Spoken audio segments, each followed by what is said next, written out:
Sebab namamu kudus, kudus. Mari sembah Dia sekali lagi, Tuhan. Sebab namamu kudus, sebab namamu kinarahasye keberadahan. Kudus Tuhan,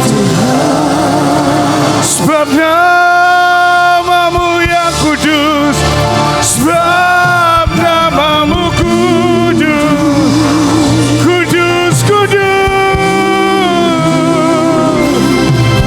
Tuhan, sebab namamu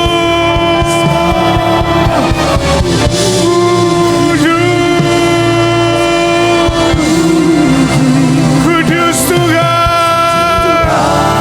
sebab Engkau yang ada di tengah-tengah kami, sebab namamu kudus, kudus Tuhan, sebab namamu kudus, sebab namamu kudus, kudus Tuhan. Saya minta para imam bokor dupa yang telah dibagi boleh dinyalakan. Hari ini Tuhan mau berikan sesuatu yang ajaib buat setiap kita. Di Keluaran 28 ayat 41, setelah semua imam-imamnya semuanya dikenakan oleh pakaian yang kudus, beauty and glory, ada 3 hal yang Tuhan taruh hari itu, yang Tuhan berikan, yang Tuhan melakukan hari itu.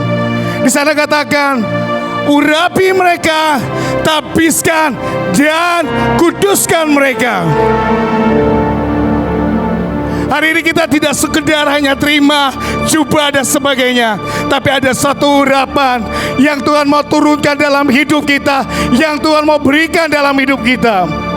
Di Keluaran 40 ayat 15, di sana katakan, urapilah mereka seperti Engkau mengurapi ayah mereka, supaya mereka memegang jabatan imam bagiku. Dan ini terjadi supaya berdasarkan pengurapan itu mereka memegang jabatan imam untuk selama-lamanya, yang kekal, yang tidak cukup untuk hari ini, tapi untuk selama-lamanya. Yang Tuhan mau berikan buat kita tidak hanya bersifat sementara, tapi kekal selama-lamanya.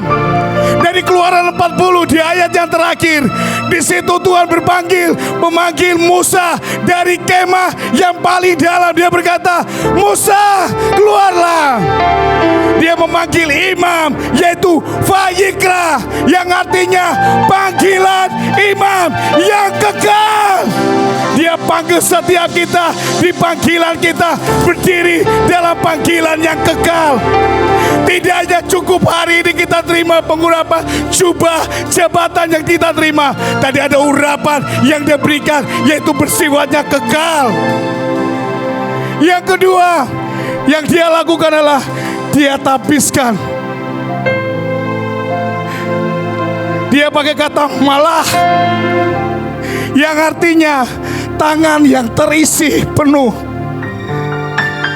Tuhan mau berikan hari ini bukan sekedar urapan, tapi Dia memastikan tangan setiap kita, Bapak Ibu semua yang ada di lantai 4, bahkan sampai yang di belakang, tangan kita terisi penuh, melimpah, tidak pernah kosong dalam hidup kita. Hari itu saya diceritakan, saya dibentak, bahkan saya ditegur oleh Tuhan, oleh kedua hambanya yang menurut saya secara umum mereka umur tidak mungkin lebih senior saya, yaitu Pak Elion dan Bu Misael.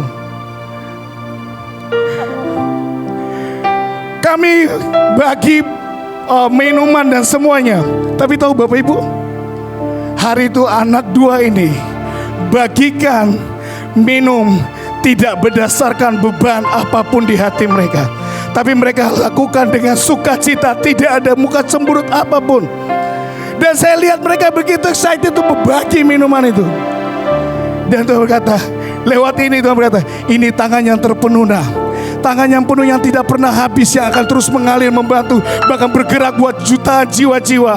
Bukankah itu yang dilakukan oleh kita, pasukan Tuhan yang terdahsyat? Di Lukas 10, di sana dikatakan, ada 3 orang hari itu yang berjalan terus setelah melakukan ibadah. Yang pertama imam.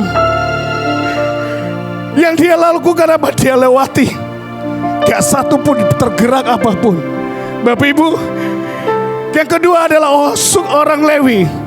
Yang ketiga Samaria. Yang Tuhan ceritakan lewat ini Bapak Ibu, ada 3 hal yang Tuhan bukakan. Yang pertama ini imam-imam yang melayani, yang naikkan dupa di hadapan Tuhan, yang ada di ruang kudus. Setiap kita, bukankah kita imam-imam yang melayani semuanya? Tapi sedikit pun tangannya masih kosong, gak gerak sedikit pun buat jiwa-jiwa. Yang kedua adalah Lewi, orang yang melayani di bagian altar, yang setiap hari menyiapkan korban, sembelihan dan sebagainya untuk membantu para imam untuk menaikkan korban di hadapan Tuhan. Tapi toh tidak tergerak sedikit pun. Hari itu saya ditegur dengan 2 anak ini yang buat saya bilang, Tuhan, saya bagi air, berkata, Mas, tolong foto saya, Mas. Saya bilang, terima kasih Bu, saya foto. Saya bilang, saya mau ambil air, saya mau bagi. Lewat anak ini mereka bagi. Saya bilang, setidaknya Tuhan engkau foto saya juga terlihat. Saya bagi air. Hei para imam semua, setiap kita ada orang yang terakhir, yaitu Samaria. Tuhan jelaskan, ini gambaran imam besar yang di dadanya ada 12 batu yang menggendong banyak jiwa-jiwa untuk datang kepada Tuhan. Dia punya hati yang tergerak oleh belas kasihan.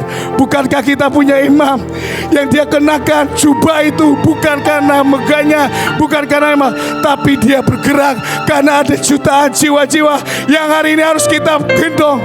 Dan tangan kita tidak pernah kosong Bapak Ibu, yang tidak pernah kosong. Yang terakhir, yang ketiga, yaitu kadas, dikuduskan. Bapak Ibu, waktu saya baca ini, di sana dikatakan, yang terakhir, slide terakhir di dalam imamat, boleh yang terakhir, dikatakan, ini dia. Kita tidak terima jubah beauty and glory, tapi di sana dikatakan, sebab itu katakanlah, sesungguhnya aku berikan kepadanya perjanjian keselamatan yang daripadaku untuk menjadi perjanjian mengenai keimanan selama-lamanya bagi dia dan bagi keturunannya, karena ia telah begitu giat membela Allahnya. Dan selanjutnya, hari ini di tangan Bapak Ibu semuanya ada api semuanya. Kita berkata, Tuhan, biar ini tidak kosong. Saat-saat kita akan nyembah Tuhan, Bapak Ibu akan ikuti para penari semuanya. Kita angkat Tuhan, Tuhan ini jiwa-jiwa yang kulayani. Bahkan ini yang target saya tahun depan dan semuanya. Mari sekali lagi, jangan biarkan tangan kita kosong, tapi biarkan tangan kita terisi penuh di hadapan Tuhan. Biar hari ini sekali lagi jubah beauty and glory itu bergerak dengan compassion, belas kasihan bagi jiwa-jiwa, buat 270 juta jiwa, 8 miliar jiwa.